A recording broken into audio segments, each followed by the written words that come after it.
Hi, Jeff. That sounded like a sigh. Oh my God, here we go again. I'm ready. It's a tough old chapter, this, isn't it? It was dense. It was a hard one for me to crack, partly because he doesn't really contextualize the way in which he assesses the formal logic that the A equals A thing was particularly in the middle of it, was like a grinding halt. Put a grinding halt. But then I read Frederick Emrein's article, and he put it in such nice terms, that nice, easy to digest terms, that it really popped for me. It actually had popped just before that, but it confirmed what that I wasn't as dense as I thought I was. But the chapter is quite dense. Good. I'll link that. I'll link to that in the video as well when I post it. Thanks for mentioning that. Just for context, that's a series of articles based on the book he wrote, Kicking Away the Ladder, the Philosophical Foundations of Waldorf Education. And this is for the Waldorf Library. He wrote a series of articles that are more concise and easy to understand relative to Fichte and Steiner on Fichte. Yeah. Okay. So today we're going to try and shorten the format a little bit. The last couple of videos wound up at 2.5 hours. I've condensed it down to only 4 slides with text, and then there's an introductory picture which we're going to talk about. But I do want to stress it could have easily been 24 slides. There is so much going on in this chapter, and it's taken me multiple rereads to begin to piece it together. And that really leads us to the first picture, which is going to try and be a little bit of a summary of what's this chapter all about. Why is it even being written? And I haven't got to like a long spiel about this. I'm hoping it's going to turn into a conversation.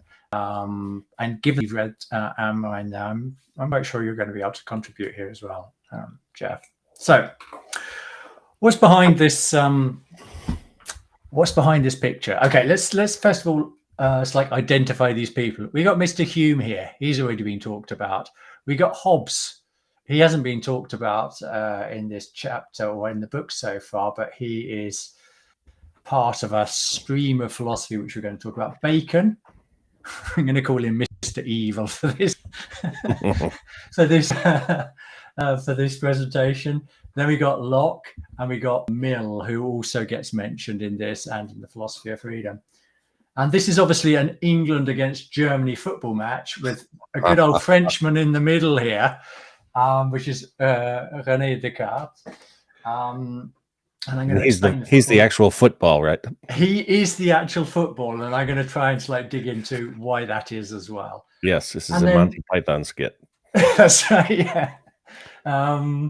So we've got Schelling up here. We've got Hegel here. We've got a younger Kant.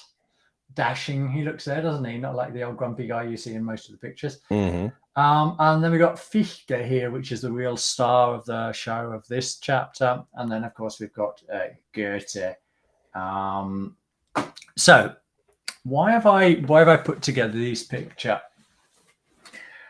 On the left, the English, the stream of philosophy that they're representing is, we are just a collection of atoms. There is no meaning to life. I only exist, and I exist only for myself, and the rest of the world is completely unknowable. Knowledge is an illusion.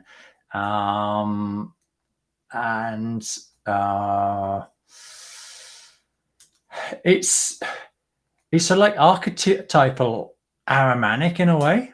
I'm going to go that far with Bacon, the reduction of everything down to matter, or materialism. We could also call this other side. And these guys are busy away writing their different ideas on philosophy, which can be hugely simplified down into my brief description there. And René Descartes comes along, and he's not very happy with this, because poor old human beings, that's us, by the way, in case the robots listening didn't know that, he tried to sort of like save us and sort of like say, no, there is a real I, and he had this famous cogito ergo sum, but actually what happens is Descartes ends up being used like a football to sort of like as somebody who proves so like the complete solipsistic nature of the human being.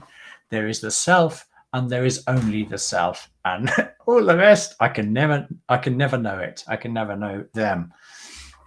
And the German philosophers weren't very happy with this, and Kant, as like in the middle, star of the show, he really wanted to rescue the human being. It's like in this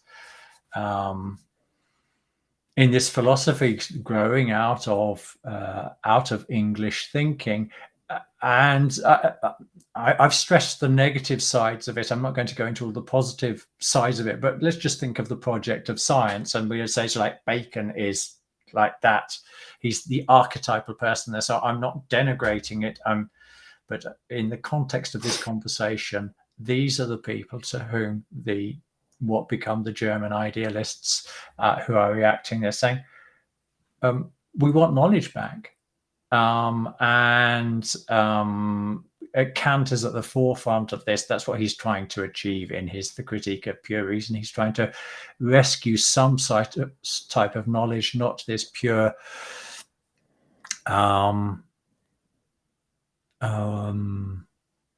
this empiricism of for example Hume, that's like puts absolutely everything in doubt. So like saying there is no certainty in knowledge. And in this, Hegel is also hugely important. We talked about him briefly last week. This also an abhorrence at so like the world is just material existence, and in Hegel's own way, he goes on to show us how the spirit is all pervasive, not only in all perception of life, but actually in history as well. And if Matt was here, he would be able to give us as like a super good loadout on Schelling. I'm not going to give it here, but it's like hugely interesting philosopher who was also very important for Steiner. Perhaps you might like to come in on that in a second there, Jeff, because I know Anne Mine talks about that. But then we got Fichte here, and he's the real he's the star of this chapter, because what he's trying to do is he is trying to rescue the individual in this. We could even go we could go somewhat we could go biblical on this. He's trying to rescue the I am, which has got completely lost in the empiricism of the British philosophers. So a hugely important task in rescuing the human being in its relationship to nature. But what Steiner is taking Fichte to task for here is not this identifying of the I am as like absolutely central. He's using it. We will be looking at how Fichte missed out on the essential activity of the I am in all of us, and for that reason, his project to create a theory of science, a true foundation for an epistemology, whilst it got incredibly close, it didn't, according to Steiner, take that final step, and that's what we're going to try and look at today. Is what was that vital step that Fichte missed, Yeah. Do you want to come in on that? Anything you want to add there, Jeff? Yeah.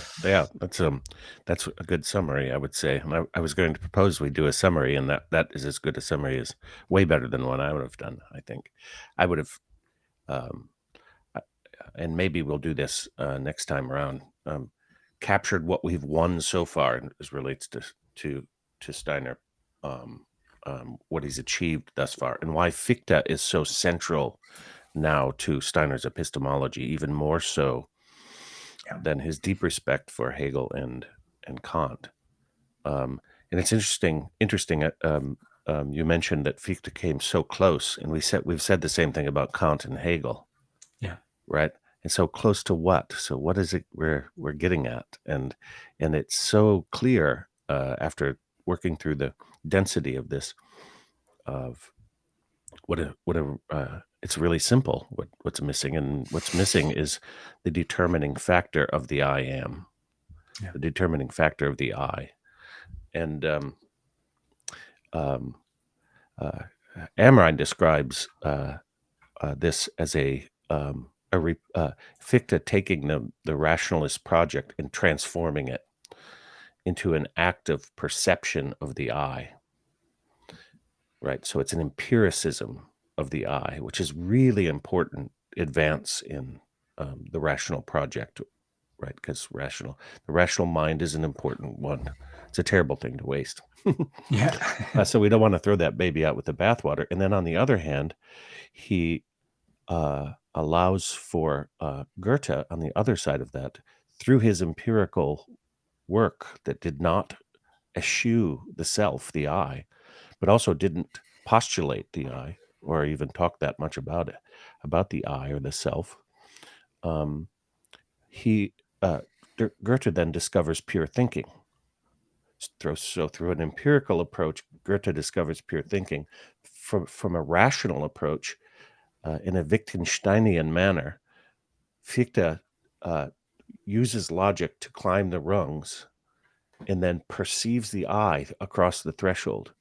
Mm-hmm. But then says, because he's so mad to have freedom, he's so crazed to rescue that I and make it the free agent, that he doesn't allow for the determining factor of the I, which is both thinking and cognition, I guess, and we'll get to that. Yeah. So that's a lovely introduction and a good summary. Good. Thanks for that. Okay, so let's move to the first slide. So this is familiar ground, but we will remind ourselves of it once again. In the entire remainder of the picture of the world picture, we must perceive an original union, which is an inherent necessity.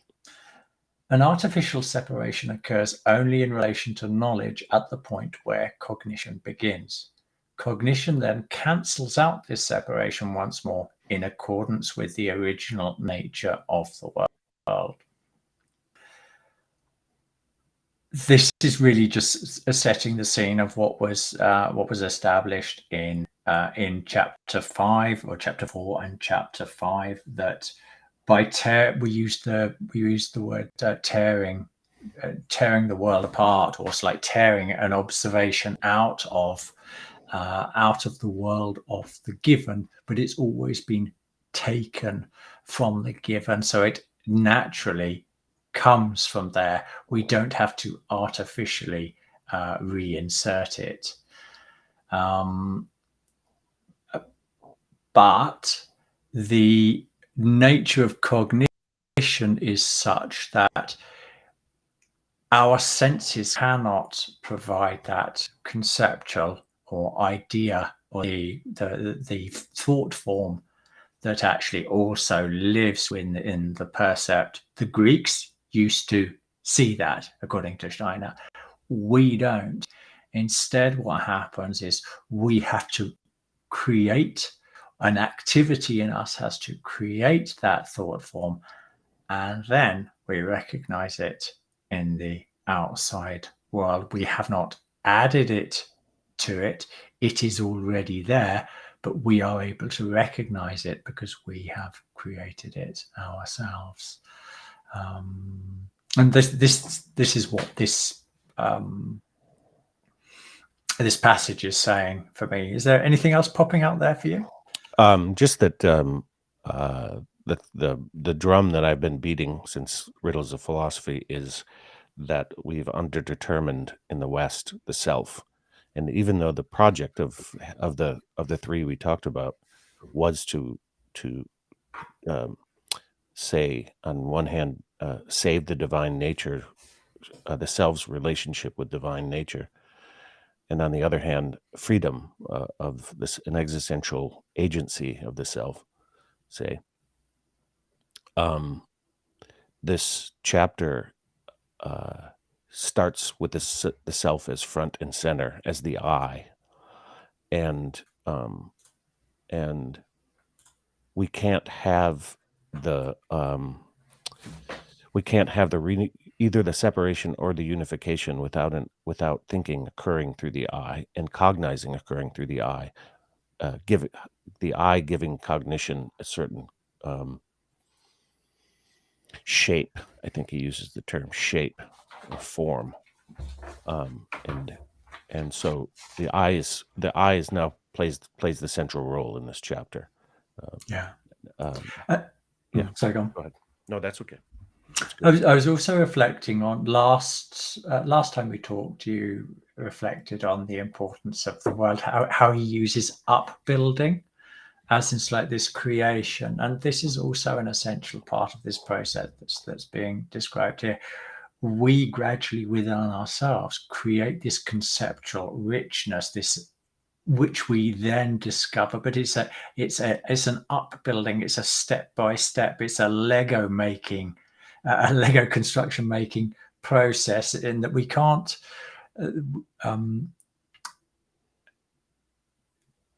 this is an active process that's happening within us, and we have to participate in this process. If we do not participate in it, if it like happens to us, then we like lose this essential idea of freedom in there. Then it becomes it's forestall.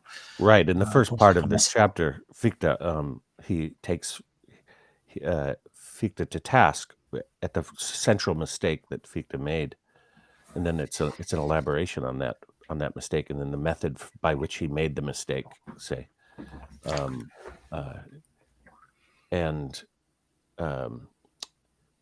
yeah. So I think we'll get to that in the probably. We can just mention it because I don't think I put that in the slide, but you're absolutely right. He was what the author who Steiner cites says is that Fichte is good for a sort of ethical philosophy, but not for epistemology, for creating a foundation of knowledge, which was actually his original intent. The reason being, I can't remember the name of the author off the top of my head, but he's saying that it becomes patently obvious that he wants to save the I, like we said at the beginning. He wants to save the I, and the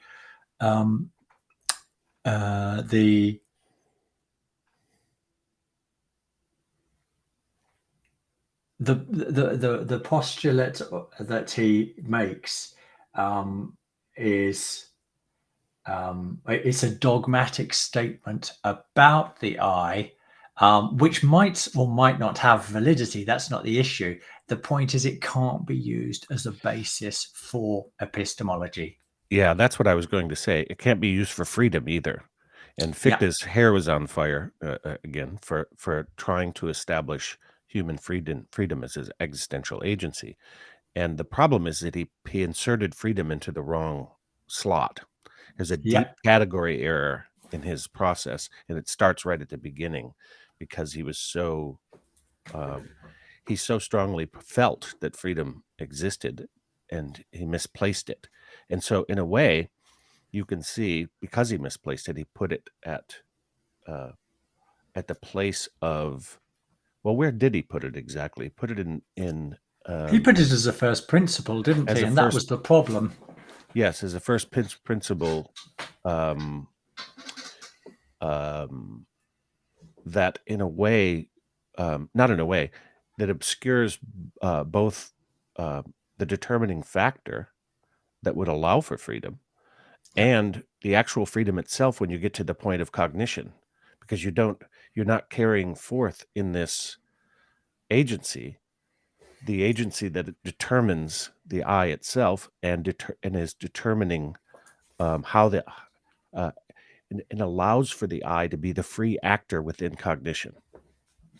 And when we get to, I think it's the next but one slide, when we have the A equals A, that's when this freedom act happens. But we can like dig more into that there. But he's been mapping out, in, as you say, in the beginning of this chapter, that it's an incorrect application of first principles. It's a form of dogmatic statement, the same type of problem that Kant ran into, and why Kant could also not be used as a basis for the true epistemology. Right, and Hegel as well, from the opposite pole. Yeah. Right. And in the end, he says this beautiful thing, which is, thinking resolves all opposites. Yeah. We'll get to that. That's juicy. Yeah. Okay. Anything else there? Cognition cancels out this separation.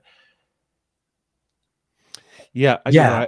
I wrote something around this idea, but it came to toward the end when it was really breaking open for me, which is that we've established that in all of our work together in these epistemological frameworks that we've been examining, that the I exists by virtue of thinking, and yet thinking exists within cognition by virtue of the I. Say that again. So the I exists by virtue of thinking, meaning Yeah. thinking creates the transformative and transforming reality, Yep. so that the I can be the resolution that stands between the separation and the bringing back together. And without the I, thinking won't have the vehicle to make that move. Cognition Yeah. is the operational procedure, but without the agency, we have no ability to do things like determine our own motive, for example, let alone know the world, and how to morally imagine the best motive applicable to that reality. It's so beautiful. Yeah. Yeah. Said something. Yeah, that the creating of there's an act of the creation of consciousness in thinking. We are. It is an act of conscious creation, and when you begin to frame it in those terms, it also takes on this, or it can easily take on like these more religious connotations as well, can't it? This in creating consciously something. Yeah. Yes, I agree with that. Steiner's whole work, he's very careful not to make the proclamation that we are gods, like we were, sort of triumphantly doing at the end. our little dance there at the end last time. It was beautiful, and he's very careful not to make the claim, because the claim then obscures the act that brings you the process. Yeah. Right? That and how we're draws down the continually doing process. it. And can only continually do it, not conclusively do it. It's Yeah. not a finish. Yeah, that's right. Yeah. Yeah. And Fichte was great at this. Like, he got right up to the point at which logic was no longer applicable. and perceived, as I said, across the threshold. But the thing about the I is, and what Steiner establishes so beautifully, and this is my drumbeat as relates to the I as independent, as the sole entity, is that it does exist as a participant in the determining factor. In other words, the spirit, the determining reality. Say it's a participant in the determining reality, but it also exists on the other side of the threshold as that which stands between this determining reality and the unified whole. And so it's on both sides of the threshold. Yeah, and we know this from Yeah. speaking about spiritual language. Yeah, And that was absolutely. so lovely to it's like the archetype and the ground, and they arc like David Mm. and the Godhead, so to speak. A mystery wrapped in an enigma type of thing. Uh-huh. In a process. Yeah. In a process. And this is also a hugely important aspect for Fichte. He wants to make this I inviolable. So again, this is like subtly redescribing exactly what you were describing there. This idea that this I has to, it can't be polluted. Nothing can enter into it. It has to be the source of everything. And this is also at the heart of like the Fichtean project of like creating this absolute like royal position for the I at the center of everything. So it's certainly understandable why he had that desire to put it there as a first principle, because it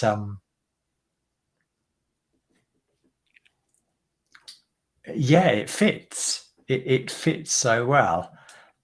But what he's not aware of is sort of like the important steps that he had to go through with his thinking, that this activity in his eye that allowed him to arrive at this clarity.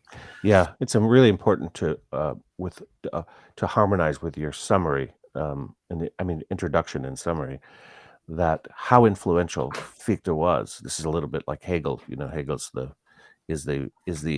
um, is his influence is not recognized, but it's permeating our culture, and so is Fichte. In so much so that Hegel himself wanted to be buried next to Fichte.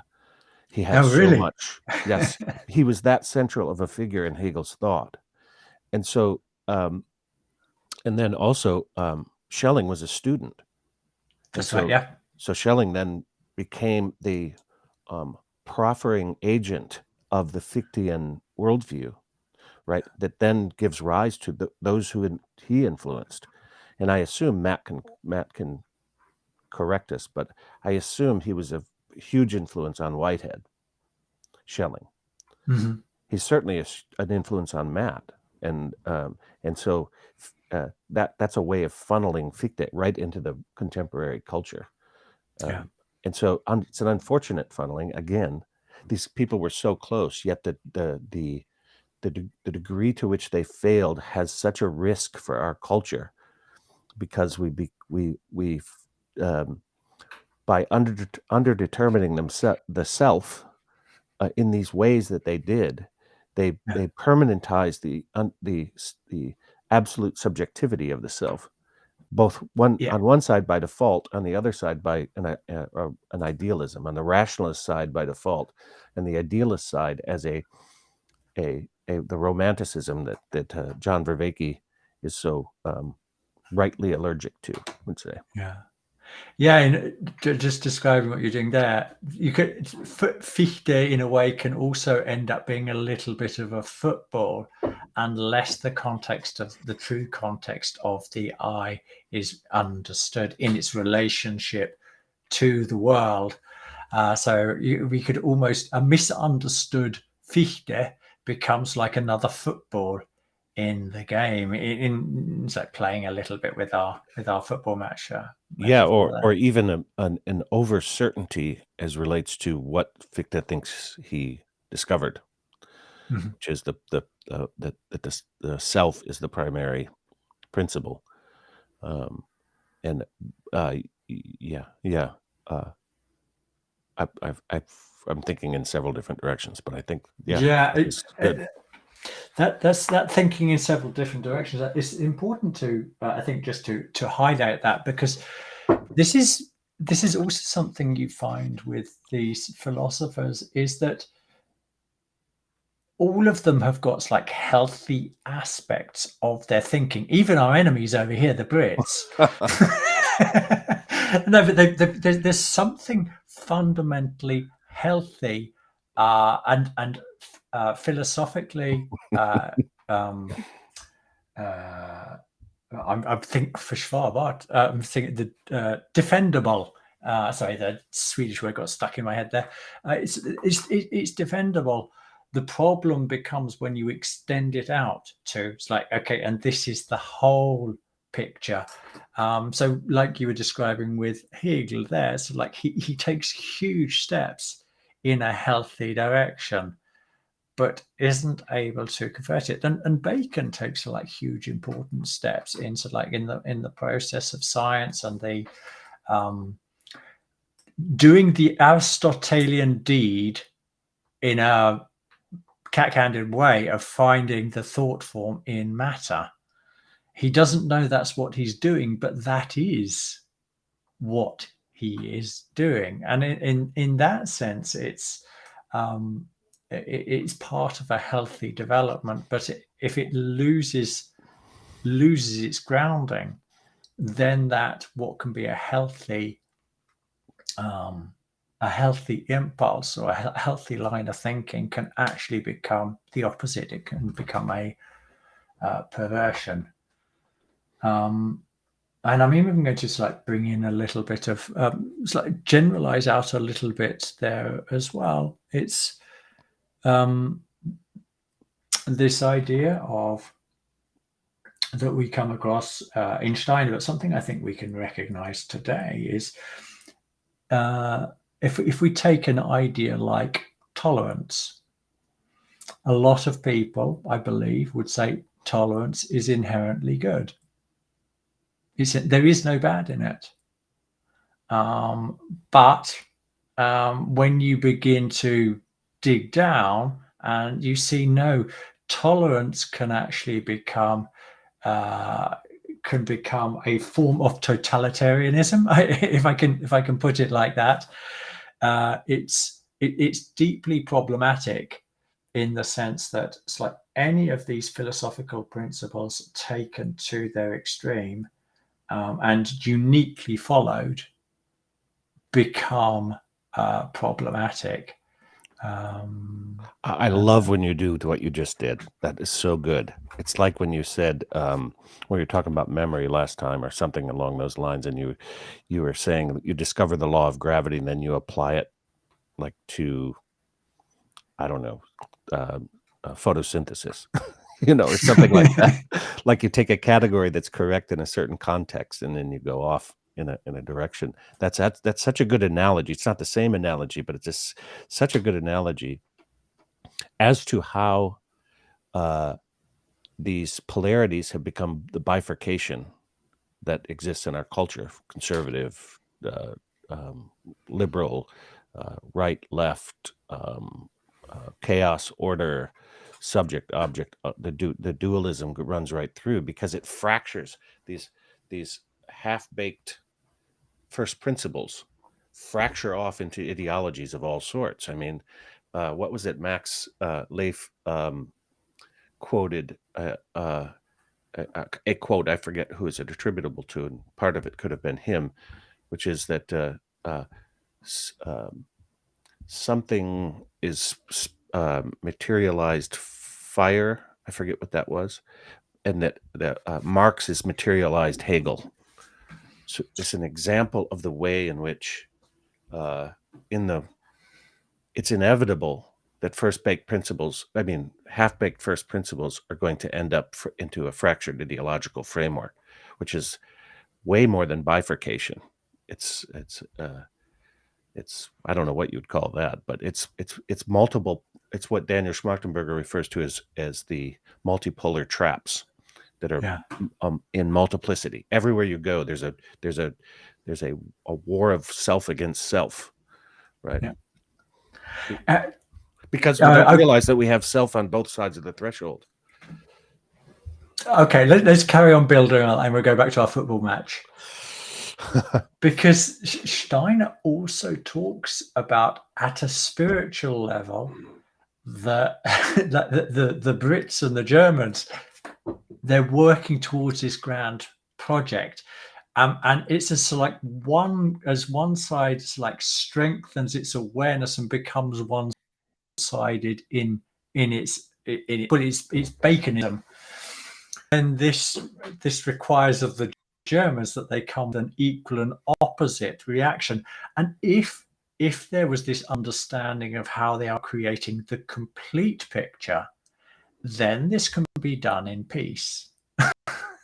But if we've got a load of little egos like not identifying themselves in the whole picture of this is an aspect of the whole, and let's say I'm Kant and I'm ruled by what Bacon's done, but if I can also appreciate what Bacon's done, then there doesn't need to be this animosity. And what I'm saying about Kant in relationship to Bacon also is applicable, like the other way around, but also between all of us in understanding how people are representing different aspects of reality. I didn't want that to sound it sounded somewhat superficial when I said those final sentences there, but one of the acts of thinking, as we dig in deeper into this thinking activity and how it unites us with the world, it's this uniting aspect. So this overcoming of opposites aspect, which is it's at the heart of what thinking is. And this is what these two football teams, these philosophical football teams, they are playing this game. And whether they know they're playing this game and whether people interpreting them know that they're playing this game, that's a completely different question. But when someone like Steiner comes along, what he does is he allows you to see this overview of, it's like, and this is one of the things we commented often on in The Philosophy of Freedom, isn't it? How he's very fair with all of these philosophers. He's pointing out how they add depth to a certain area of thinking, and then he'll point out where they're lacking. But it starts initially from a point of respect or reverence for what they have achieved, despite them not coming as far as he has come. It's interesting too that a couple of things. One is that Descartes really falls into the scientific ideology project because he was a very powerful figure, and so he demanded that things go in that direction. He demanded that he was a powerful figure within this scientific community, which was becoming like a priestly class by that time, even already, in its influence and power. And so these are very powerful old white men, right? And in both cases, they're both very powerful old white men, except that the influence of the English and the Frenchmen is explicitly known and celebrated in some circles and villainized in other circles. And then the whole lot is villainized in other circles. Like the postmodern project is like, it's all constructed and it's all white men and it's oppressive, privileged white males who are, right? And the problem with that isn't that it's not true. I get there's an aspect of truth to it. But the part that's problematic is dismissing them altogether. Then you lose the dialectical possibility with a self that's not Descartes in between, mediating that right. And then we come to this mediation factor in the end of this chapter. But it's also interesting to note that if you put Goethe and Fichte together, you have the solution if they're working together. So as I mentioned, Goethe's reaches the perception of pure thinking through a purely empirical process that allowed for all of the givens, including the so-called subjective, the so-called secondary, that these yahoos said, particularly Locke, for God's sakes, you have to get rid of the affectation. The affect has to be gotten rid of, as if that's not real. The affect isn't real. Talking about underdetermining self, that's undermining and underdetermining self. Where there's this division is not inherent to the genuine skepticism and genuine striving of the Germans on the right. There's a reason why Nietzsche called the ones on the left there. Sorry for you and your expat. As an expat, your countrymen. Nietzsche called them the monkeys on the island, because they were, in a sense, screwed into this very simplistic notion. Their followers in the end, that this very simplistic idea of cause and effect, evolutionary narrative, right?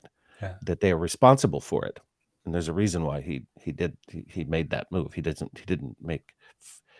He made flippant comments that were full of content. Let's just say that, and that the actual Goethe and Fichte have in them they have the solution. Together, if you bring them together, as I was going to say. So empiricism, the rational project that Fichte took up in order to resolve all of this from his point of view, results in the perception of a spiritual reality of the I just across the threshold. And as Wittgenstein said, that's where you kick the ladder of logic away. And then you have to perceive it. And it's an act. And Fichte came up with a word, which is something that you could only show. It was a done doing. It was like a casting forth as a perception of a spiritual reality. So he was actually doing empiricism at the level of the spirit. Goethe discovered pure thinking through pure, full, subtle, as he called it, or the subtle or the delicate or something like that empiricism that he did led to pure thinking. To his discovery as what the phenomenon. It's interesting. You're using this like undetermining self. Am I right in as like if I use negation of the self, is that for you the same thing, or is there a difference? It is a variation on the metaphorical autism scheme, say. Yeah. And I say that with some tongue in cheek and no callousness meant, but the idea that we determine ourselves. This is what's also established in this chapter. Is that we determine ourselves through thinking, and that our I is a vessel for thinking, and we have to prepare it for that process so that we can take it into cognition. Right. So we are the vehicle then for the I. The I wouldn't exist in cognition. I mean, the thinking wouldn't exist in cognition, and it doesn't largely in our culture. That's right. Yeah. It's just neurological operational feedback loops, right? But the I is responsible for carrying thinking into cognition, and we have to determine that. And so in the West, I would say the I, by all of these figures, has been underdetermined, and then I said essentially undermined. So institutionally and through the institutional efforts, academia and science, the humanities, all of it, the I is psychology, which is where the I should be institutionally determined in order for us to determine it. You know what I mean? So education should be about fostering the determination of the I, of the self-determination of the I. Yeah, waking up to the I, and and expanding reality, building on reality, he says in the end here. And he also, by the way, I get this term from Janelle Schickler, the underdetermined, the notion of underdetermination. Right. Yeah. And it's a term that keeps on giving. And Zach Stein uses it similarly as under-theorized, that he takes, I think it's, is it Baudrillard or the other fellow who had the scapegoat? Anyway, one of the two, where he describes that there's an under-theorizing of the soul, Yeah. right? And so psychology has under-theorized the soul and therefore has underdetermined the soul for humanity and institutionalized the separation of our own relationship with our own self-determination. That's the way I mean determination. And the underdetermined is a gradation down, all the way down to subterfuge, sabotage. So it's when I listen to you, I'm thinking along the lines of this eye activity is being used the whole time, but it's not. We are not conscious of that activity, and this is the pivotal part that we're coming to, is waking up to what is this activity. Yeah, there's no escaping that thinking will alight in the eye, will determine the eye. The degree to which we are free in that is Yeah. the degree to which that progresses in reality, and also the degree to which we're in I would say in danger of losing that by literally transhumanistically Yeah. exporting thinking and the determination of the eye into the simulation, the technological simulation now, exponentially so. We're in danger of permanently losing the eye, I would say. Yeah. It's time That's to stop interesting. fooling around, people. Yeah, I was thinking as you were talking, I was thinking about Harari and it's like a throwaway statement like life is meaningless. And what is interesting is if you watch videos where he's stating this, people are like they're fating him for like his amazing insights, rather than it's like the tragedy of the idiocy which he is peddling, and they're listening to these intellectual arguments and not realizing what is the source of it.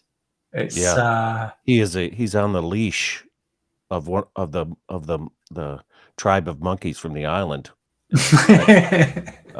Yeah, yeah, because it's a religion for it's the religion that's right. of no religion, or the religion of no self, or because he says the self is just a made up thing. Yeah, Right? I mean, who was he? I don't know who he can be if his self is made up, but he's an example of what a runaway ideology does, yeah, in an absolute involuntary cynicism that only allows then for the domination of nature and human nature now. So we've used science to dominate nature. Now we're using it to dominate human nature, yeah, turning it on ourselves. So-called science. yeah, yeah. But we'll have to do a separate video on him. Very, very interesting and problematic character. So, Yeah, we yeah. should do a little series on him, certainly. Go after him, because nobody has sufficiently, I would say. No, not that I'm aware of. No, I haven't seen anybody doing that. It'd be interesting. The thing is, I don't, I don't fancy the idea of actually reading his books. That's the problem. You got to read these people before you can argue against them. Sort of, except that it's all derivative of this ideological claptrap that is Mm. scientism. So in a way, it's all predictable, and so all we need is a video. Yeah, yes, you're right. I was thinking in the way, in the honest way in which like Steiner goes about Fichte. He clearly has read Fichte. He's represented his arguments and then said, but you forgot this. It's like, let's think this through again. In standard Steiner science, it's like you've missed something of fundamental importance here, and therefore. Well, this is important because what you're saying is that Steiner went to the source in every. So he doesn't mention every philosopher known to man. Nietzsche made this move too. Nietzsche was like, "Why would I comment on somebody so derivative? When I can go straight back to the source." And Steiner, with a little bit more love in his heart and respect for all of these thinkers, is able to take their thinking to its logical conclusion, and then move beyond it, resurrect a thinking process that died there. Yeah. It died in the ideology, and Yuval is just a product, just like any mass-produced product. He just happens to be a one that knows how to gesture similar to good branding, right, for the project. Yeah. Okay, let's we looked at that one. Okay, so it was actually the second slide here. Okay, well, I'll read both of them and I'll let you jump in, but I know I've got something key that I want to say if you don't say anything. Okay, on the basis of Kant's synthesis of transcendental apperception, Fichte came to the conclusion that the activity of the eye consists entirely in combining the material of experience into the form of judgment. To judge means to combine a predicate with a subject. This is stated purely formally in the expression A equals A. This proposition could not be made if the unknown factor X, which unites the two, did not rest on an absolute ability of the eye to postulate. ... This postulation, however, is a deed of the eye. To the eye is ascribed the absolute and unconditional ability to postulate. In the proposition A equals A, or A is identical to A, one A is postulated only because the other A is already postulated, and indeed is postulated by the eye. Okay, what's he getting at here, do you think? Oh man, this is something. Like it's beautiful in a way. Right? Logic is being used this way. There's just so much there. But I'll defer to you because you. Okay. So what is this? First of all, this transcendental apperception. He recognizes that Kant had a vague idea of the importance of this central nature of us. What is it that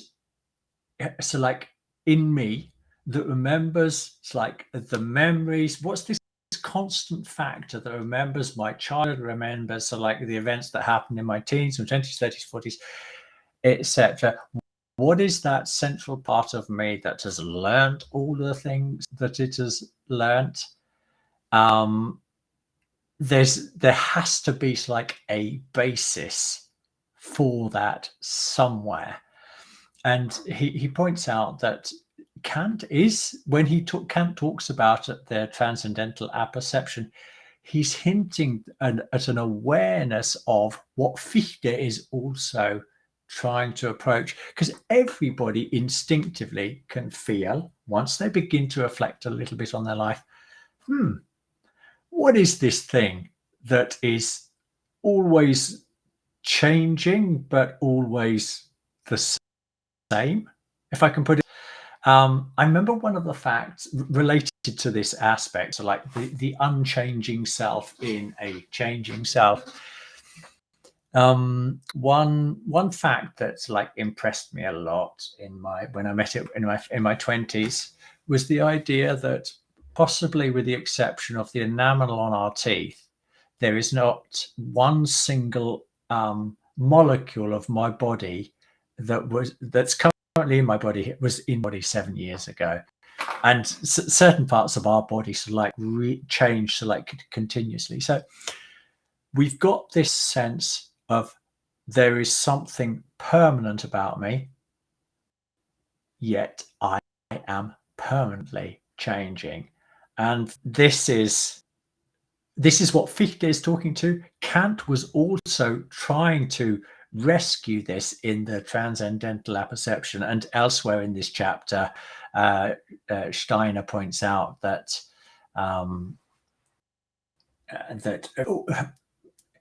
if Kant had understood the significance of transcendental apperception, he would have got as far as Fichte, or arguably even as far as Steiner did. It's like the recognition of it's like cognition as being the activity of the eye. So we've got this unchanging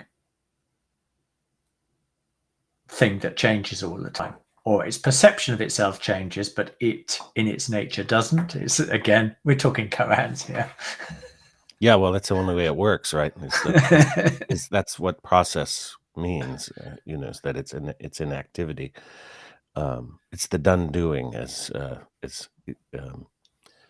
he invented a German word, Fichte did, for that. I'll look it up and give it to you, and you can. It's in that article from Amran.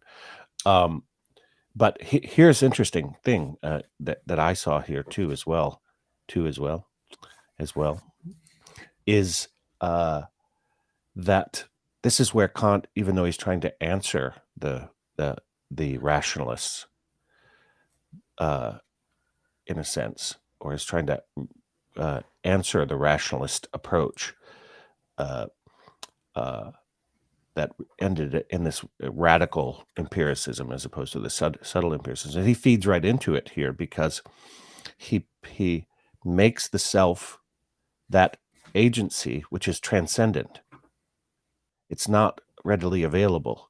It's part of the given that is permanent, of the thing in of itself. And so the self becomes a scientific project in the materialistic sense.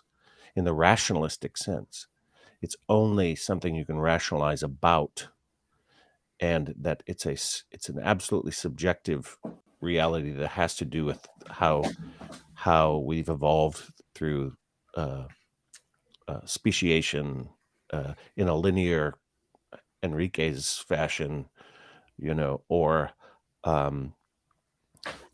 it's just an unattainable, unknowable reality that is even if it's not physiological, maybe it's spiritual, and sort of Hegel landed on the spiritual side of that, right? Yeah. And so that it fed into the project that he was trying to resolve. Yeah. And perhaps saying the same idea with slightly different words again. Our senses prove that there is nothing permanent, yet our experience is the fundamental opposite. And then you get these curious phenomena of people who have multiple personality disorders that don't even have that sense of permanence. But that fundamental contradiction, like the senses tell me there's nothing, and this is the English football team or the Brits football team, because there were Scots and Welsh people in there as well. They're sort of like, if we remain sort of like completely true to the senses, nothing is permanent, nothing is knowable, everything is subjective. But our own inner experience of what we are is the fundamental opposite of what our senses are telling us. And that also, again, captures this mystery wrapped in an enigma thing. It's like both things are true. Yeah. The what occurs to me, and what occurs to me when I read Philosophy of Freedom at some point in that process of doing so, working through as a spiritual exercise, say, is you can see the seeds of sensory perception that is not bound to the sensory world. So the idea that, well, and Goethe discovered it, right? I'm sorry, Fichte discovers this, that he perceives the eye. So he he's discovered the organ of the sense for the eye, right? So there is a sense. In Steiner, this is how Steiner's sort of develops this this very important epistemological and ontological reality of a 12 sensory process and configuration. So he's understood the importance of coming to the discovery scientifically of what the sensory process is and what it entails, what its spectrum is, let's say, from touch all the way to the sense of the other as an eye. Yeah.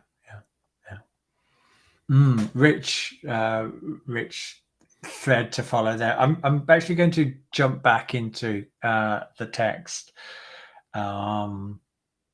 there to come back to this A equals A is identical to A and postulated by the eye.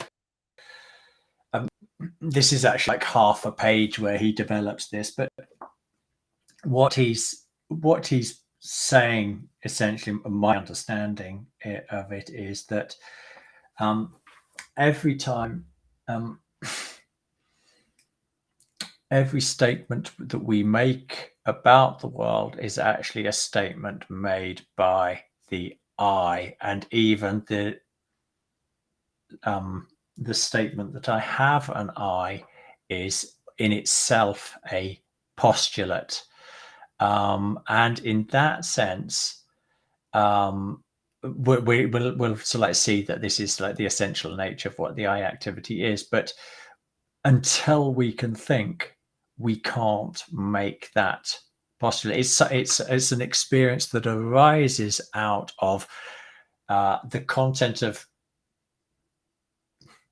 it within the given, what this thinking activity discovers. After it sort of like discovers like lots of different things, it begins to wake up to itself. Oh, I'm here. I'm the one that is postulating things.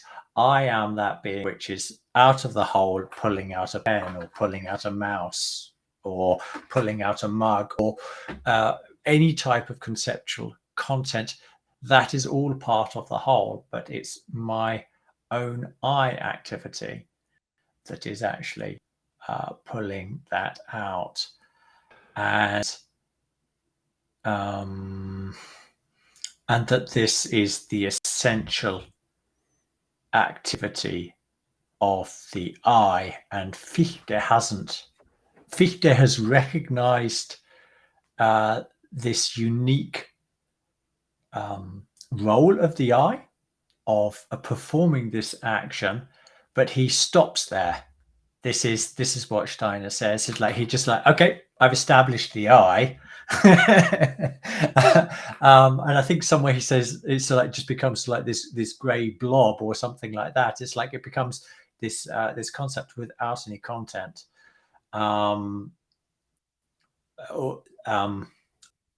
Or no, it becomes this I which does actually have something to perform, whereas it is what Steiner is saying is what it's doing is continually performing this activity in the postulation of everything it does, i.e., A equals A.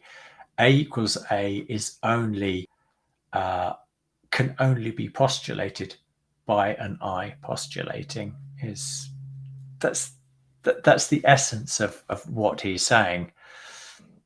Yes, and it's even better, I think, because the equals there is an important figure in the process of this, right? And what always mediates between realities is the I, but what determines the I is thinking. So what he's missing is the determining factor, the X factor here. Yep. So the X factor is the equal sign. What he says basically, Fichte, or what the conclusion you would draw is that the I means the I, or the I is the I, which is meaningless by itself, except that there are two I's. There are two I's. There's the I that is thinking and determining the I that will be, the potential I. The I that sits as a vessel, as soul, that is independent, that lives independently and is waiting for its, say, its liberation in a sense. Mhm. And so the equal sign is thinking here, as far as I can tell. Thinking is the thing that is the determining factor of the I reproducing itself and reproducing consciousness. Yeah. Um, And so let's just so this this mug is something that can only be that I, it's like as an activity, tear out of the whole and focus on it. And if I had another mug here and I like put it next to it, then I could say that equals that because of this, like because of the unifying concepts that are going along there. But it's this essential activity of actually taking this hold of this mug and picking it up and it's like saying this is here. That is normally taken as that is normally expressed as like this is an objective fact. Yes, but it's a fact. It's a postulation that is made by an I, and this is this is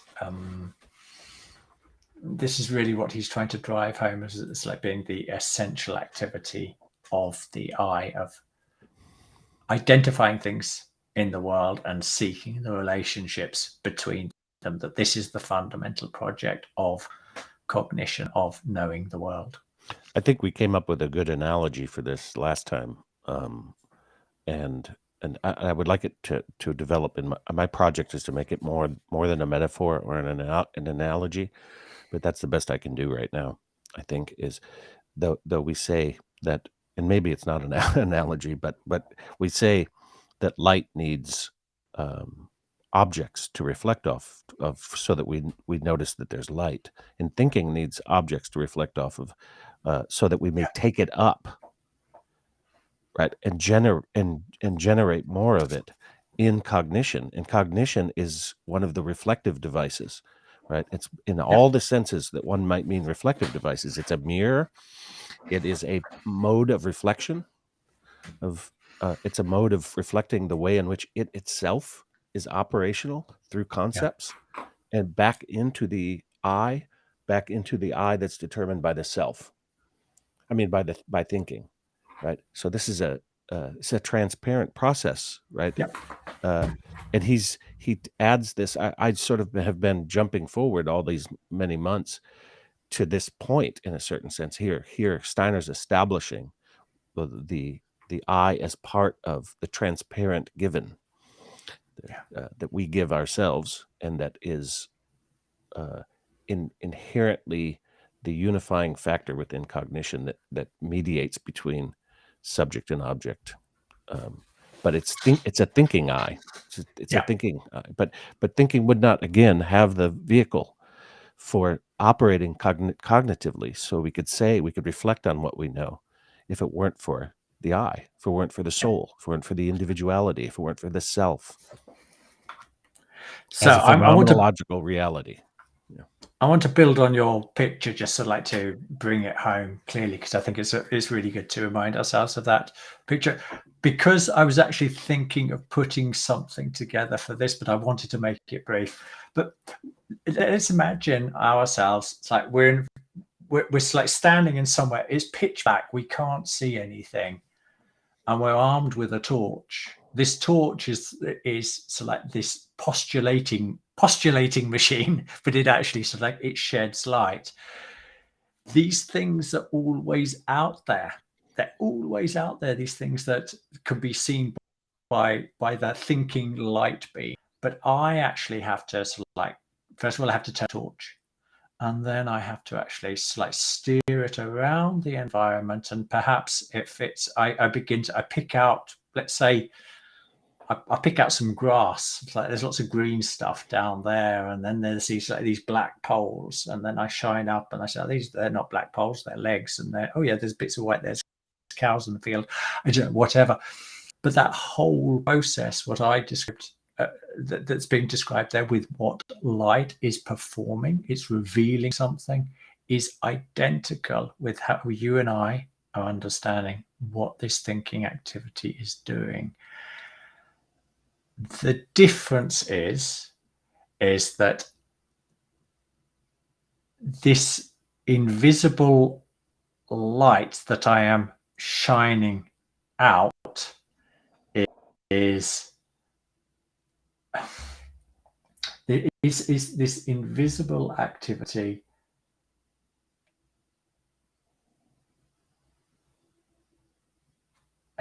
is already created. It's got to create within itself before it can see what is outside. And then perhaps that's in a way, that's a bit how we need to find another picture to help clarify that part of the process, because I think the light image is really good, but how do we create what metaphor can we use to say, but without our own activity? Because a light it's like a torch is a passive thing. It's like I just okay, I have to move it around a little bit. How do we communicate that it's something that has to already dwell within us before we can recognize outside? And I'm not sure I've actually got a good analogy or metaphor. You might have something you can think of there, Jeff. I'd like to try something, and it's in concert with what you're doing, and it has similar limitations because it's only a metaphor, right? Yeah. But I would say that before that what you're saying reminds me of what C.S. Lewis said when he was in Surprised by Joy, I think it was, when he said that he was, he'd sneak off to a shed in the back and smoke cigarettes or something like that. And he would look through this sort of crack of light coming through the door, and at one point he realized that he was looking along the light. He wasn't looking at the light.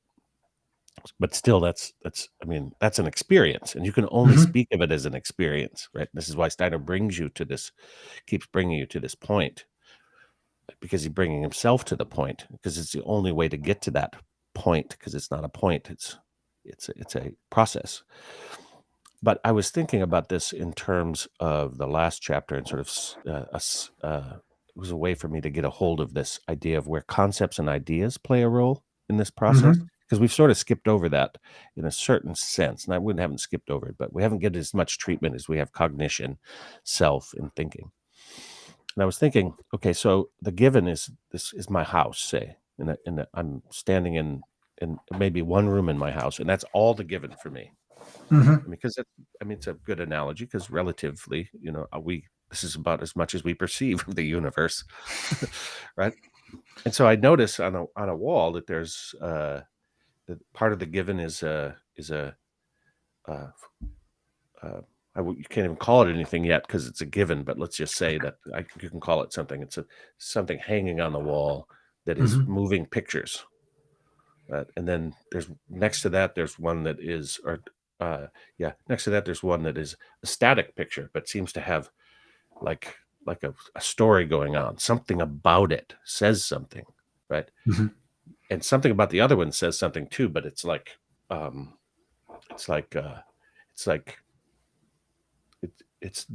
just right there on the surface, moving images. And then there's another one similar that has things moving, but that aren't in the object, but are dimensionally beyond the object, right? And so what I later learn is that's a window.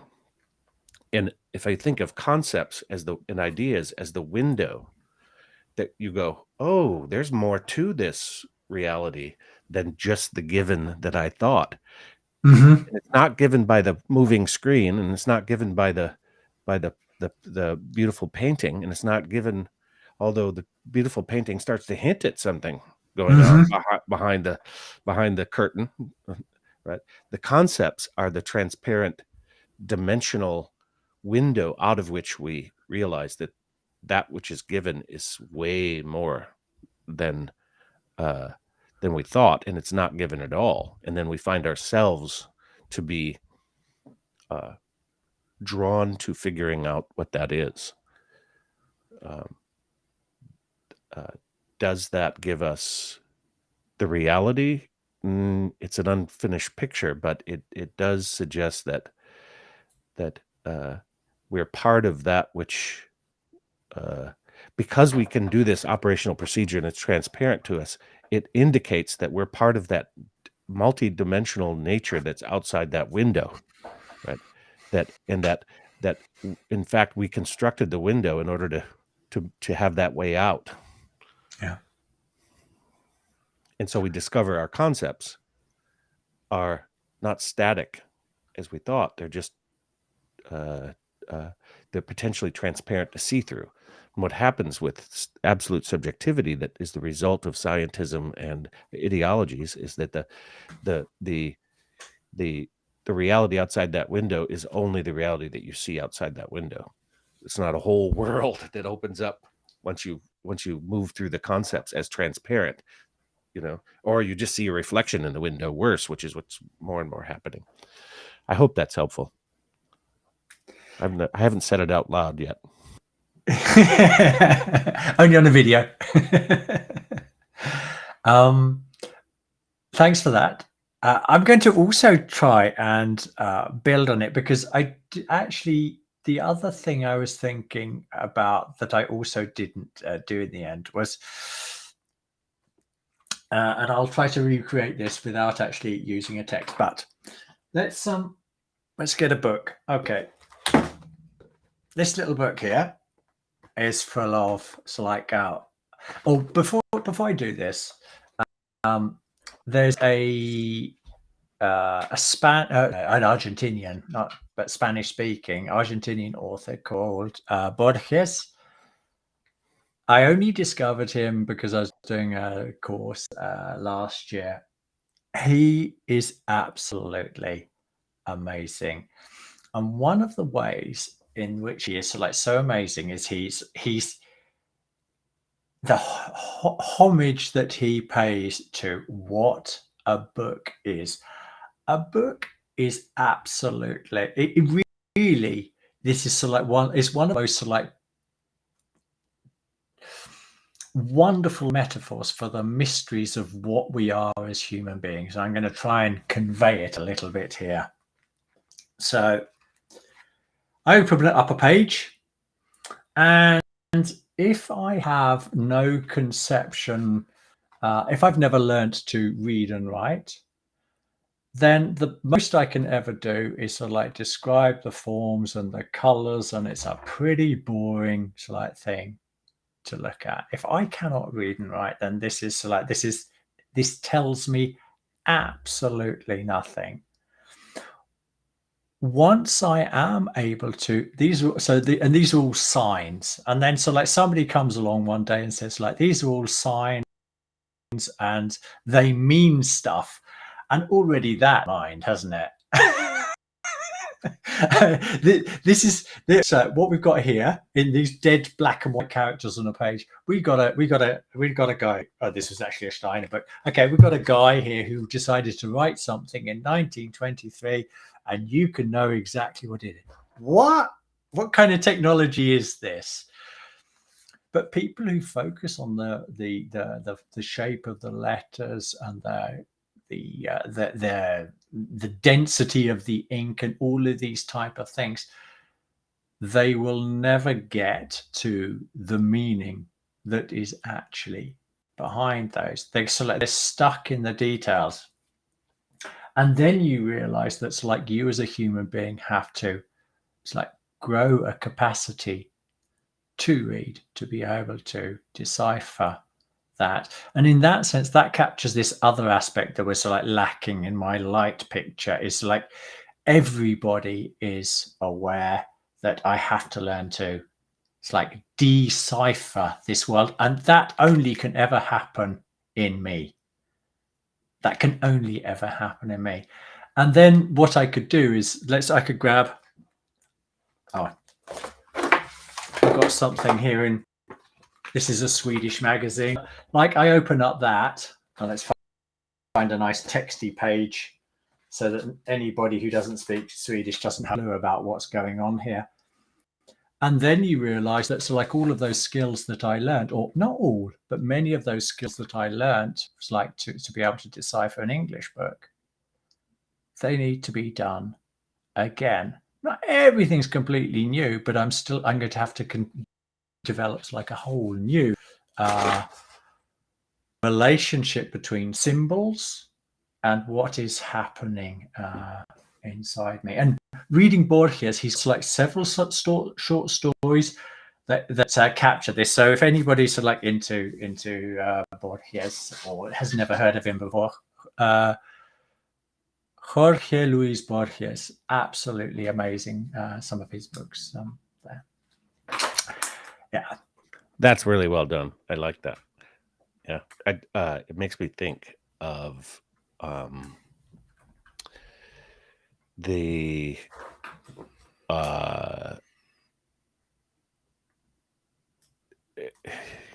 symbol is the right word, right? Because language is not a metaphor. It's your teeth aren't metaphor, and language isn't a metaphor. It's a way of looking through into the world, and they're made of concepts. You know, language is made of a bunch of concepts, and the idea that concepts. So one of the prejudices I have, I would say, in this epistemological process is you can't have concepts beforehand, right? But you do. There's no way around it. They're just part of the given landscape. And as a part of the given landscape, if they're transparent, they're categories. Yep. Aren't they? That just occurred to me. So Aristotle's 10 categories check out. I mean, you have to epistemologically check them out. Do they check out? And what you were just talking about is a category, right? Of I think you even used a term.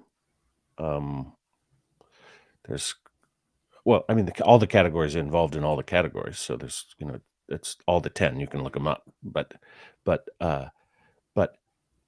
that gives me like hope that we don't have to throw everything out that we already know, and that it's living. Now, we talked about this a little bit from the phenomenology of the soul as relates to the intellectual soul and as a knowledge body, say, within the soul. But it's not just a knowledge body for you. It happens to be subjective to you, unique to you, but there's something universal within it, in that thinking itself created. Yeah.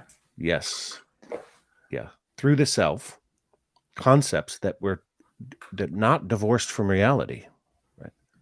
Yeah. This is what you were talking about, I think, when we were talking about philosophy of freedom and the maxims, right?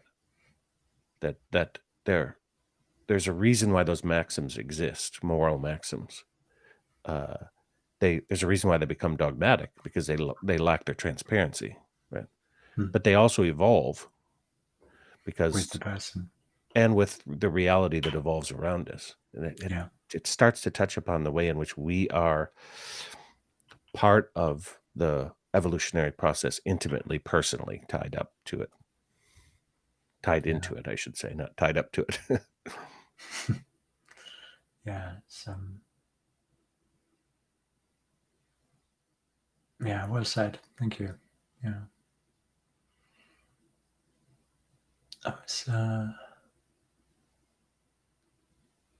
No, it's there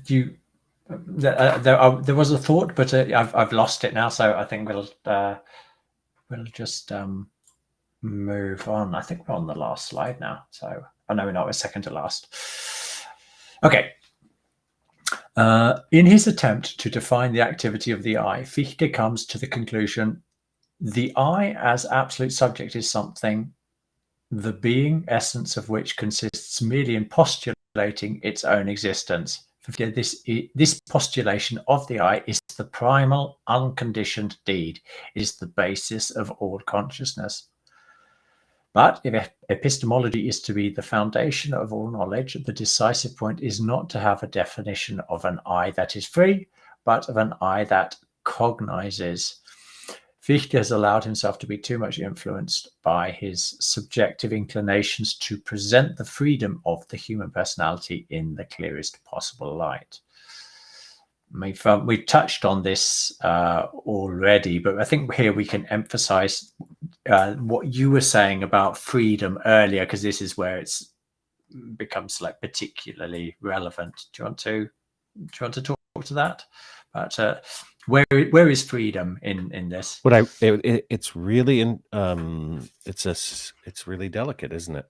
Because he does this by utilizing Fichte and the underdetermination of the I. And this is around where he actually uses that term, underdetermination, himself. It's the only time I've ever seen him use that term. He may have used it, but I just noticed it this time. The underdetermination of the I can include freedom because it has not, because cognition is deeply wrapped in the process of developing a unifying relationship with the world that you pulled out when you posited it. That's Yeah. So Amaran translates this into posit rather than postulate, which is it's equally fine word. That's It's right, yeah. just another way to say the same thing, but we understand this in American English idiom anyway. That if you posit something, you set it somewhere.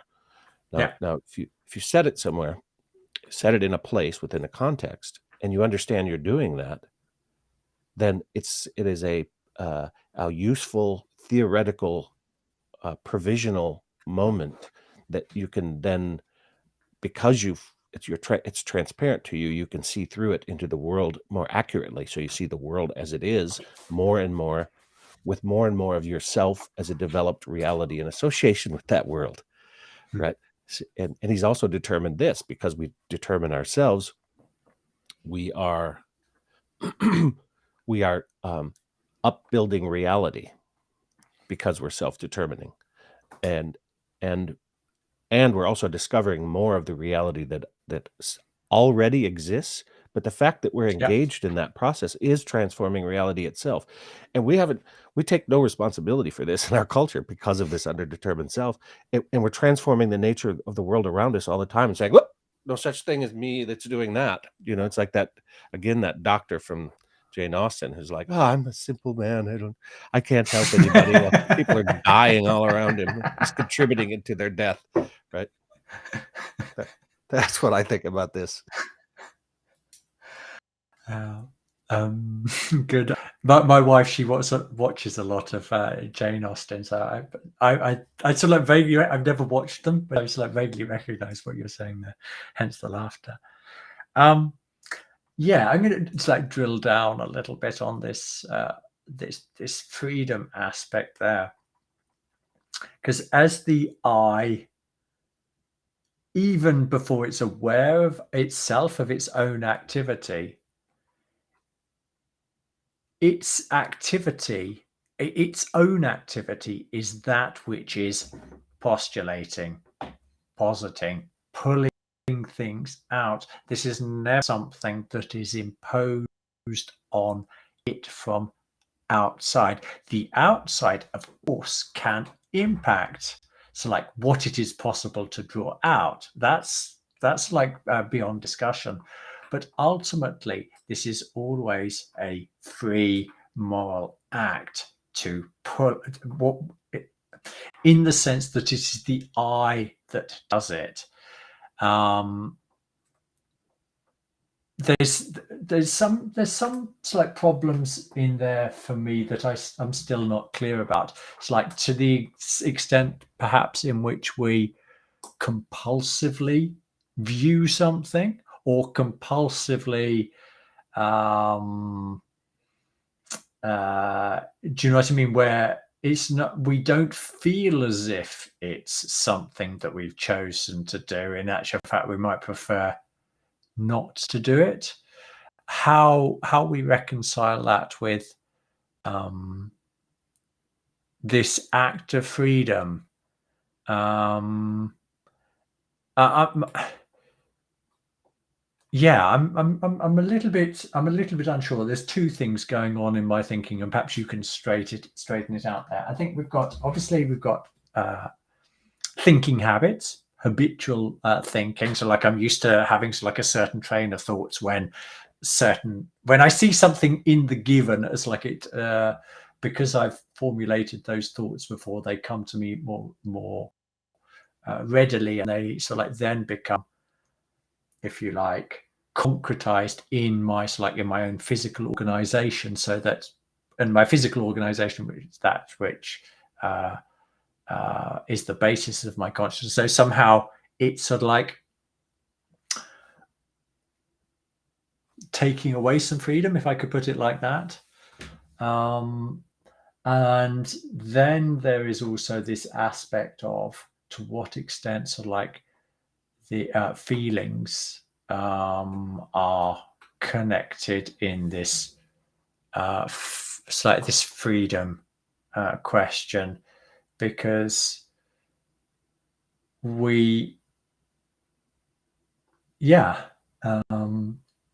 unless we school ourselves to have a different emotional reaction to something, and it is certainly possible. I'm not saying it's not possible, but until we've sort of like started working with this idea, we can also have these feeling reactions again, which have this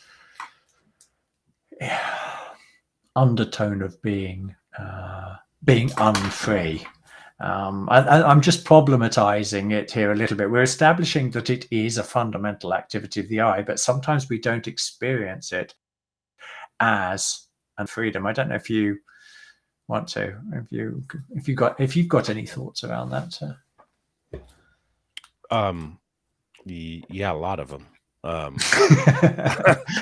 And we were going for a short video. Yeah, I like that you brought in feeling there, because we're talking about an ensoulment process, and if you're ensouling, then and that means embodying a real soul, embodying into a real soul, self-determining, the self-determining process. Say.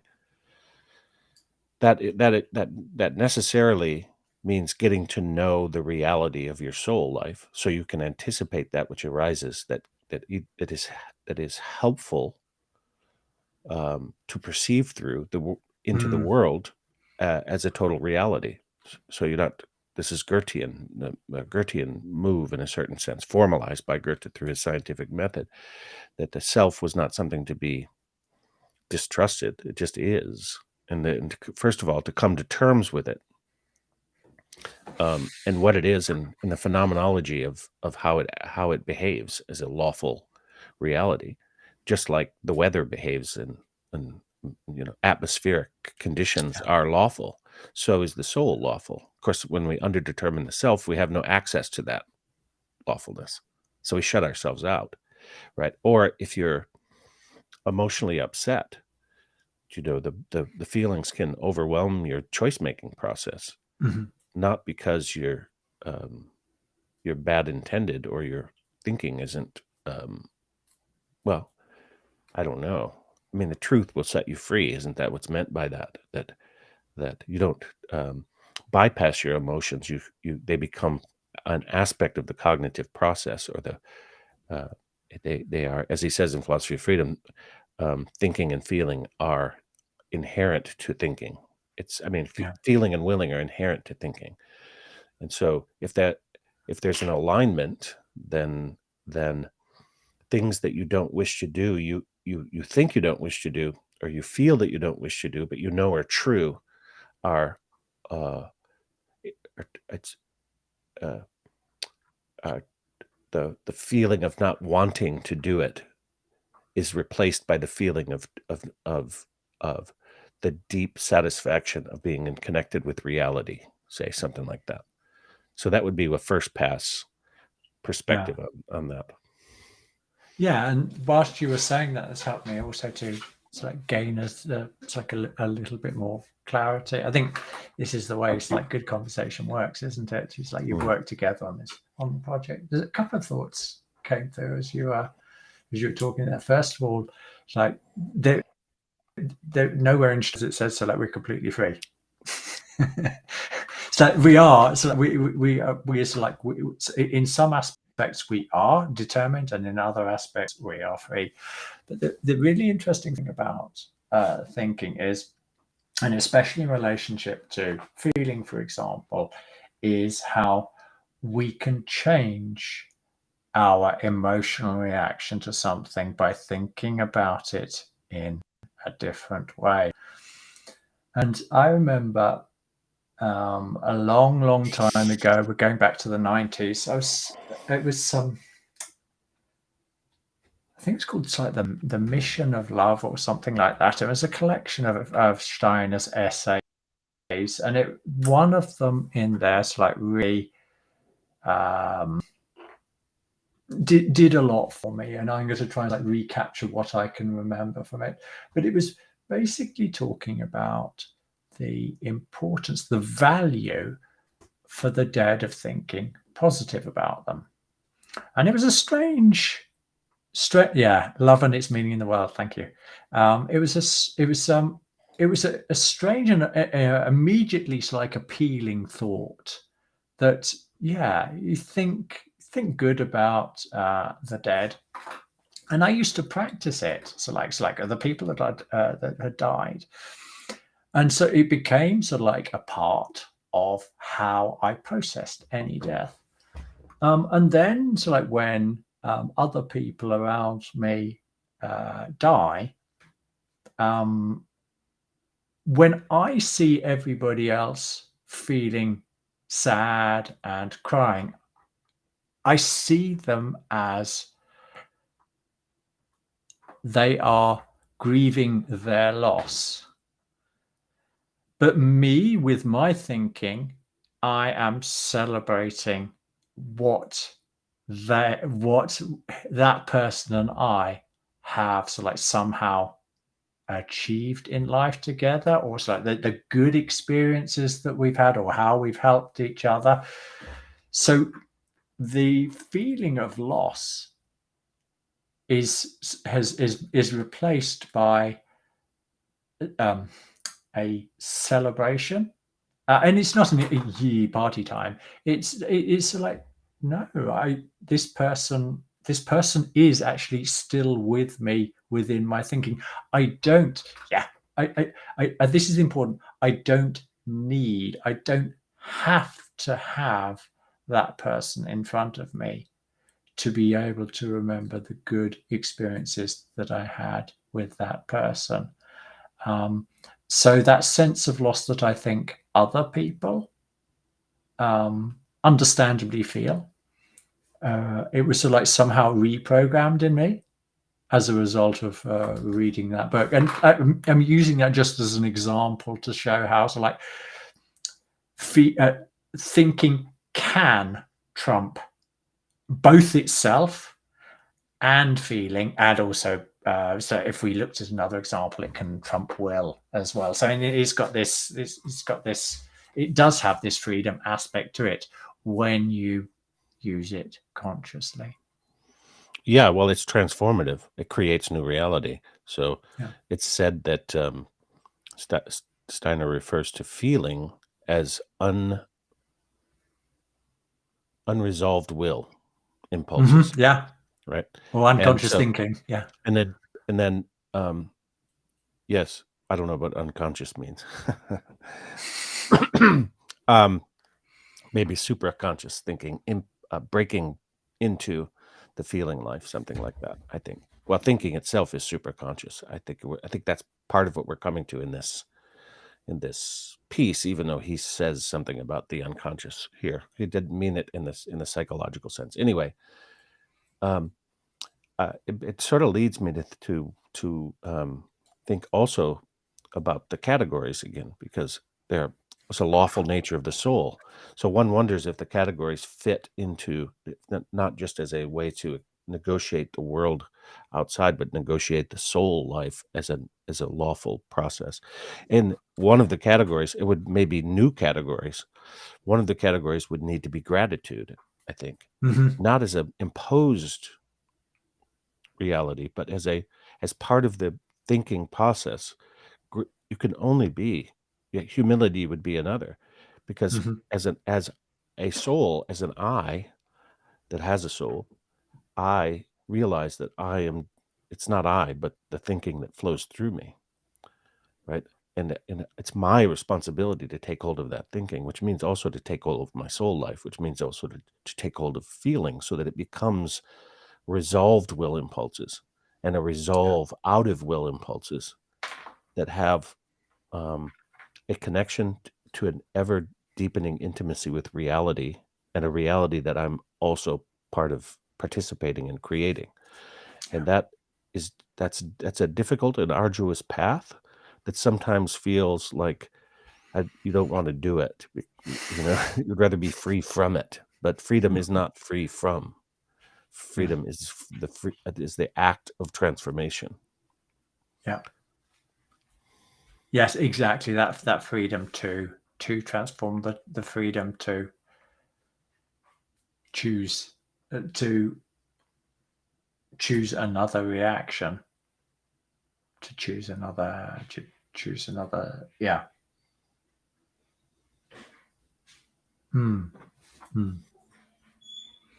What does he say in Philosophy of Freedom? Um, some say that love is blindness, basically.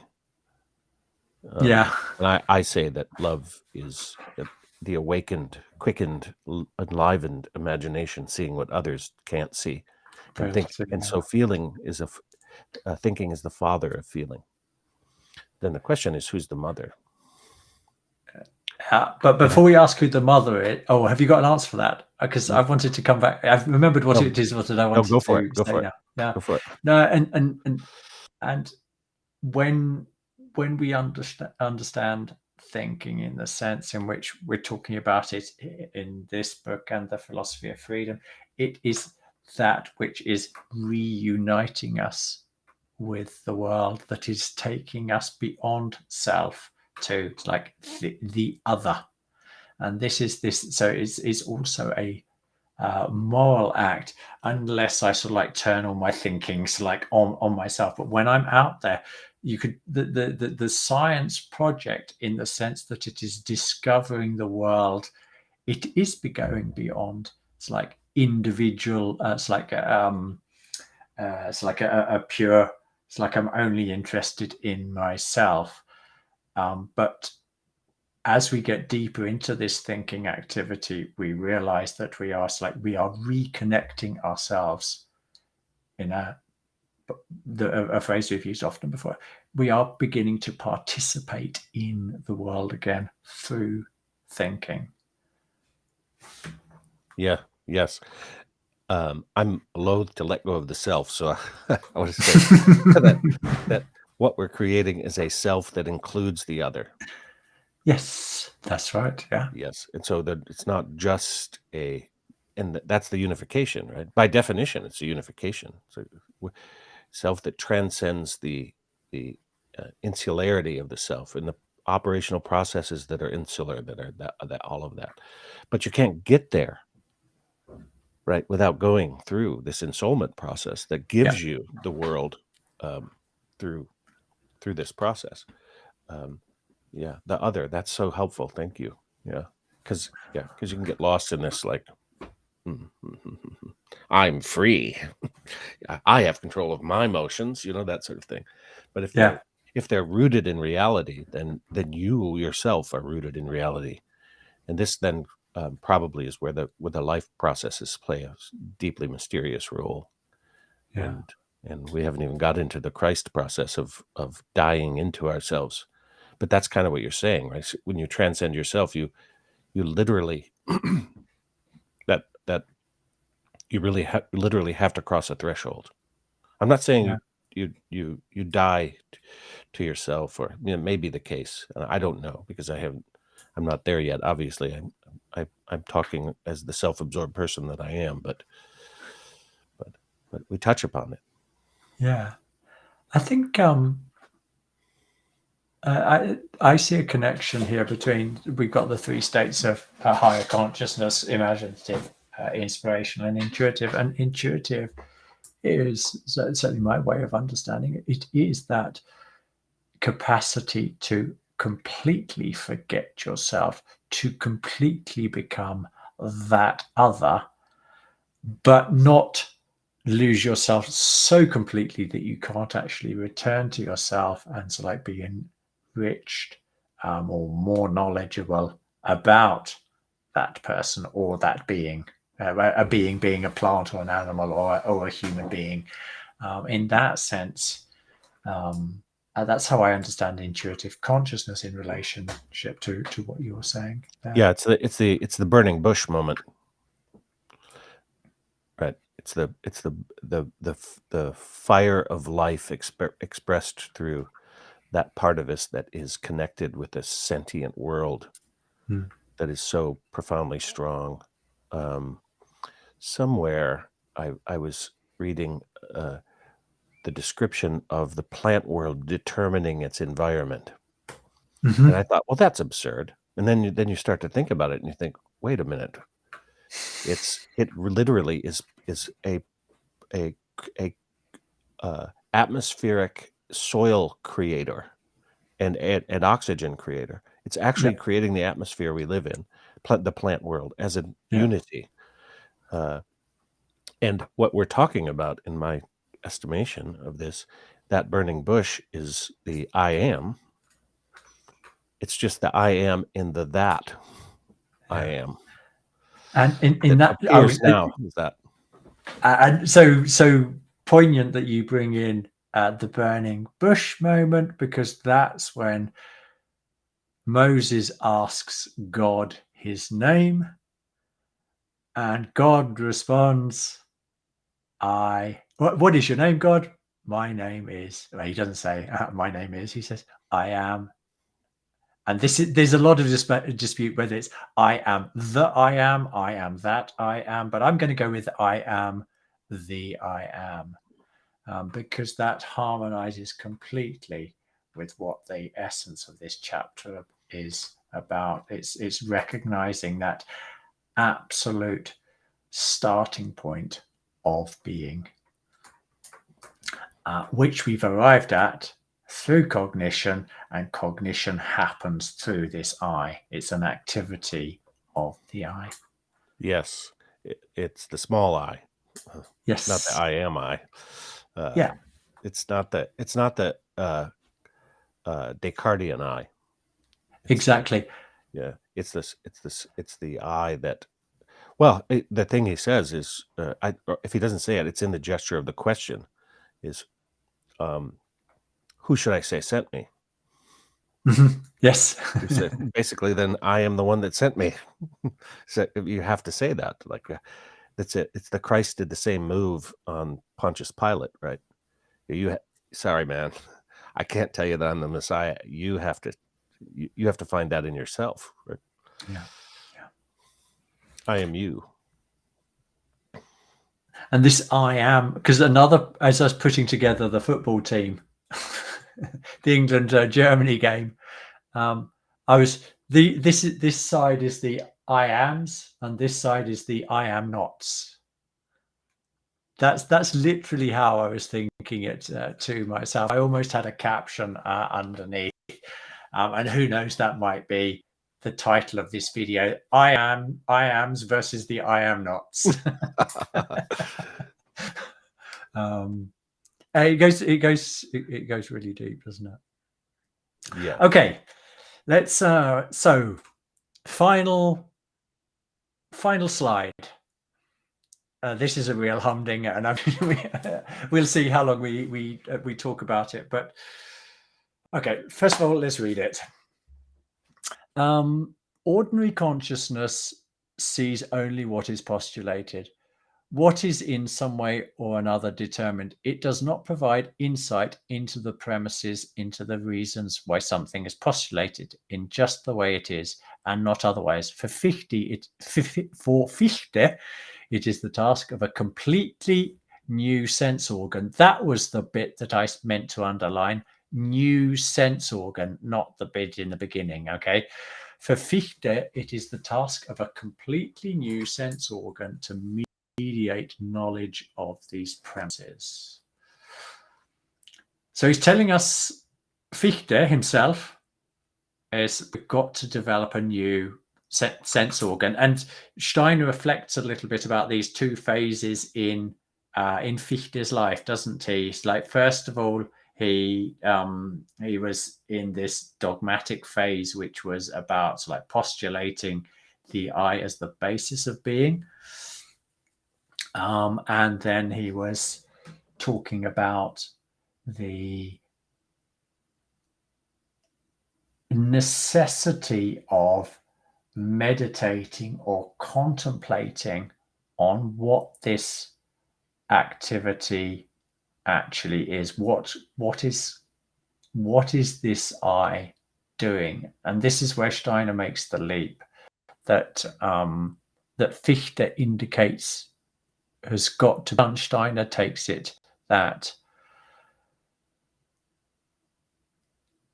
to that next step, I was about to say final step, but certainly the next step, which is a recognition of this activity that is always there in the background,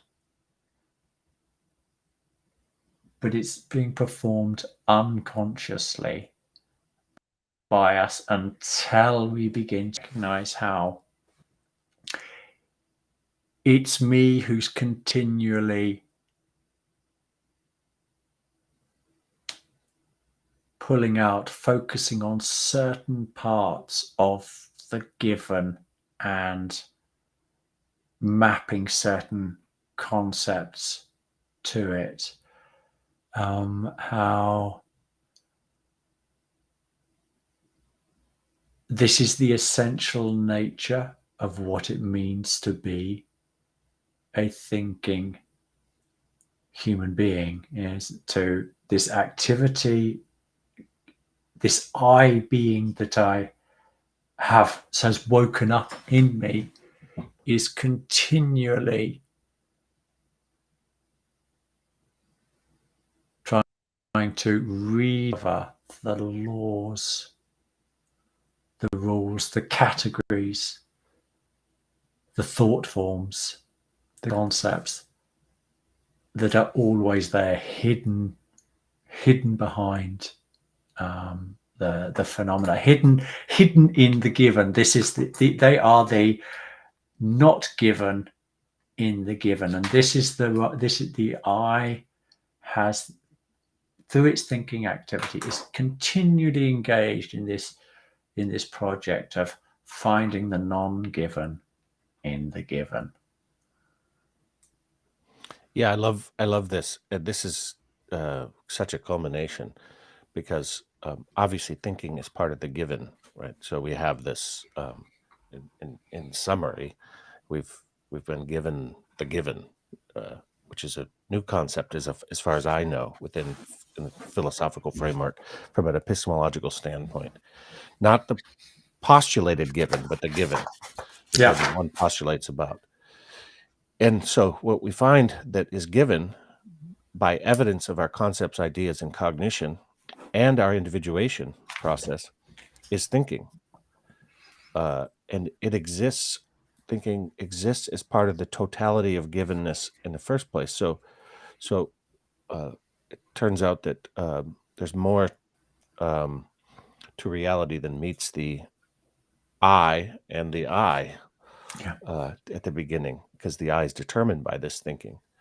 And what I think about is the new sense organ, of course, here is the I, is the sense of I-ness, but it's also, one could suggest, in the evolution of consciousness, and I will have to look into this more and really meditate on it, but in the evolution of consciousness, there probably wasn't a sense of the I before around this time, before cognition started to really take hold as a separating out activity, say.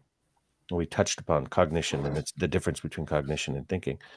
But that also means that just like we have eyes for seeing the light, seeing light and its effects, And in a sense, our eyes are made out of the light that we see with, say, which is what I think C.S. Lewis meant, seeing along the light. We also find concepts. So we have a sense of concept. So in Steiner's picture, there's the sense of I, there's a sense of concept, and there's the sense of tone or language, or what I like to say is gesture.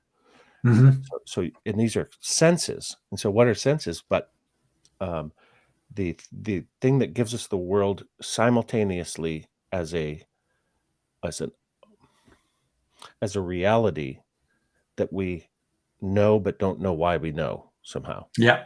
So Yeah. you like that, like the sense of I-ness has you knowing when somebody's in the room before you see them, before you put eyes on them. You have an eye on them, but because you have an eye, you sense the other eye. Because you have concepts, you can sense the concepts that are reality in the world. In fact, the concepts probably formed the perception, the sense perception of. And so that's why he calls these higher senses spiritual senses. Yeah. Because they're sensing across the threshold, and this is what Fichte achieved. Again, this is what is what like is clear. He's like, here these, like Amarine says, if you were a student of logic, a serious student of logic, you'd be like, this guy was a hack when it came to logic. He was writing about logic, but no, he wasn't. He was using logic in order to get to a point where he could, perceive. And he perceived I-ness, essentially. And then, of course, then that was absolute. So it's a little bit like what Steiner says when people think they see God and it's just their angel. It's the higher self, right? And it can be like overwhelming. It can be, you can fall in love with it. It's the Narcissus moment. Yeah. I think one of the ways that I try to feel the this concept of the I, apart from obviously studying the works that we're doing, is the difference between an animal and a human being. That this is the manifestation. This is why the book is like such an interesting thing, because a book is something an animal could never create, and in that sense, a book becomes a revelation of this I activity, this ability to encode that we looked at earlier. Because I think it's so important for me, without doubt, and I think for other people's that are serious about the learning path. We need to find different ways of deepening our experience of what I-ness is, what astral is, what etheric is, and that means doing this. It's like this comparison activity. It's a little bit like in knowledge of the higher worlds, the seed meditation, where you hold in your mind a living seed and a dead seed, and so that you change the focus and begin to experience at a feeling level that there is something. It's completely hidden to the senses or to the visual, but you can feel that there's something, and then you work with that feeling, and that develops into new insights that you can then go, well, of course that's in a tree as well, but it was your feeling by entering into this as this opposition with your feeling life, that this obvious fact actually presented itself to you. And the same thing can happen when you do the same between it's like an I embodied a human being and an animal as well. And then of course then there's between the animal and the plant. So I know it's always been important for me to feel initially abstract, because this is one of the things you inevitably meet when you first meet Steiner. You meet all of these new concepts, and until you fill them with content, they're just words. And if you're dedicated to the path, you want to try and fill them with content that is valid and true to the concept, rather than just making it up or using them as placeholders for concepts that you've already got. It's like this is what he continually does with all of these new concepts that he uses readily. He's at the same time inviting you to deepen your own conceptual experience, conceptual understanding, and then recognizing them in life of how they are continually out there, acting and real and impacting reality. Yeah, just like, and you could say also, you could do that same thing with animals and plants. You could do that same thing with human beings, other human beings, and suddenly you have, Yeah. you have a different dialogue. That's what dialogue is. That's what's meant is that what we can achieve together has to do with discovery, and it has to do with creating new reality. You can't do that by yourself. Yeah. And you can't do that independent of other human beings. But you can't do it if you're not independent as well. It's an individual project that's we get it koans again, an individual project that has to be done with other people, with other individuals. Yeah. So it's again a responsibility to be as much as we can be. It sounds a little preachy, but in the face of the way in which we export all of our cognitive processes increasingly, and we are institutionalizing children into that, then we're devaluing and undermining the determination of a self that we better get started with. As I intimated before, we better get started on that project. Yeah. That's what Waldorf education is all about. You said about getting preachy there. I thought it's very interesting what you said, because I think Max posted something on Facebook. Can't remember the details now exactly, but he was reflecting on the fact that a lot of people in the environmental movements tend to have this. I'm paraphrasing, but have this catastrophist mentality, and in the anthroposophical community there's hope. And I think this is really important, because what we're outlining there with the meeting of other human beings this is where true community building happens. We recognize the value of other people, even though they've got different interests to us. Once we feel like we're on a fairly similar spiritual footing, then we have this ability to connect. This is something we reflected on before, but there's this. I know. So, had a conversation with somebody just a couple of days ago, and this person was reflecting on the more you dig into life or start questioning things, the more you start hating life and losing faith in all other human beings and societies and institutions. And whilst I can certainly